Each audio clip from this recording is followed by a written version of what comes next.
Why are they having to choose between a dangerous pit latrine or going outside? A recent oversight inspection at Lundini Primary School resulted in a very shocking discovery.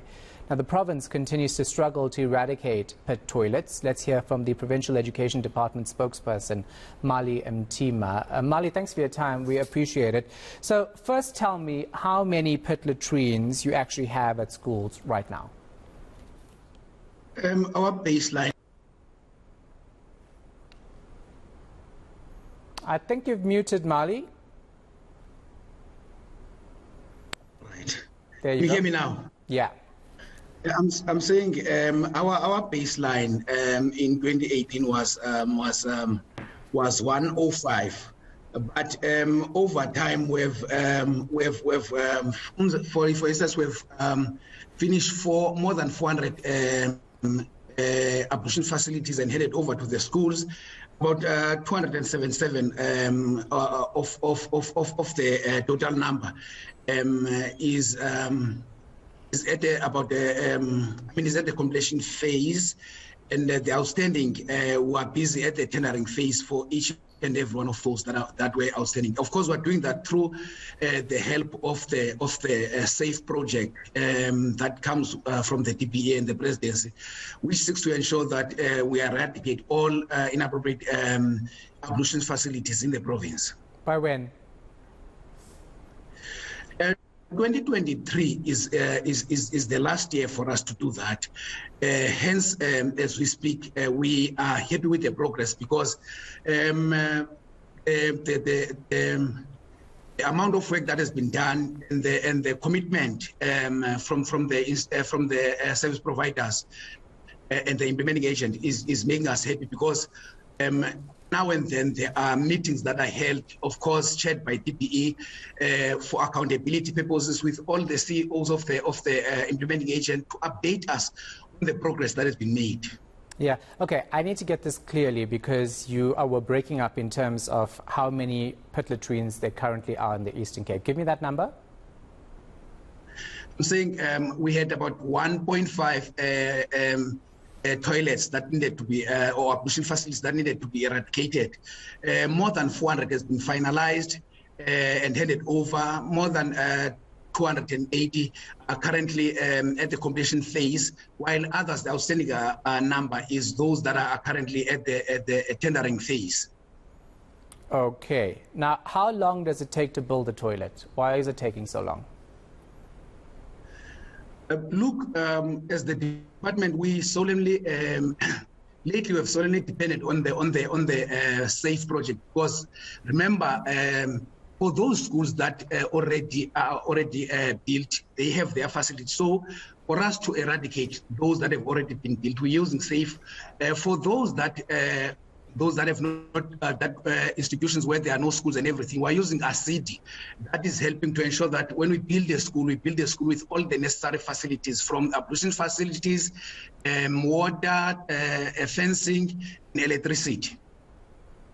Yeah, but you're not telling me how long it takes to build a toilet, because I'm looking at visuals right now of infrastructure that doesn't look that's been built very nicely. I'm not saying it's the current situation in the Eastern Cape, but to me, a toilet is something that isn't too difficult to build in probably a month or two.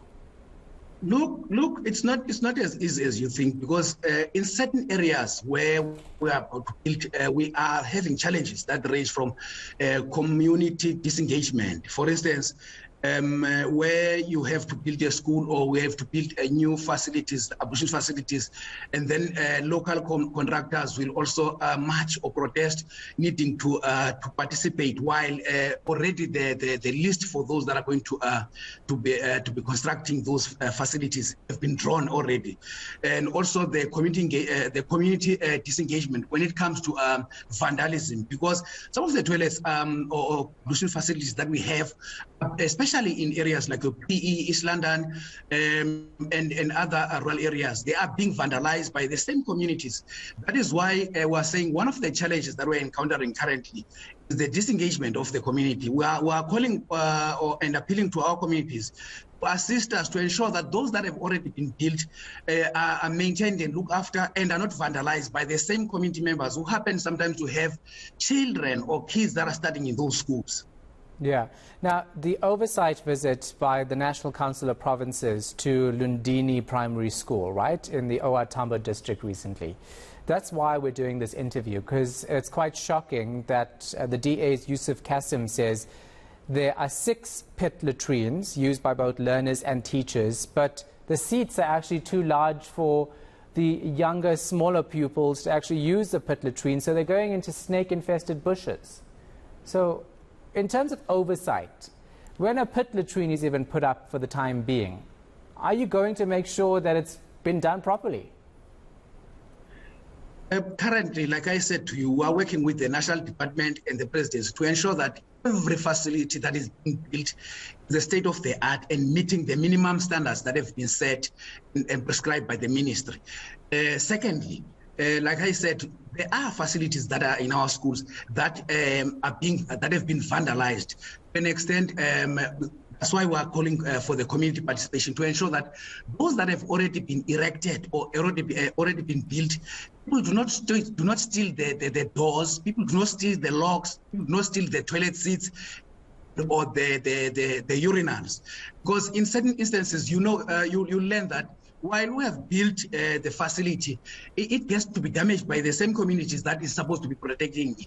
Hence, we are calling for the partnership to ensure that those facilities that are available are looked after properly. Also, remember, we have, apart from the provincial assistance, we also have 2 projects that are assisting us to fast-track the program.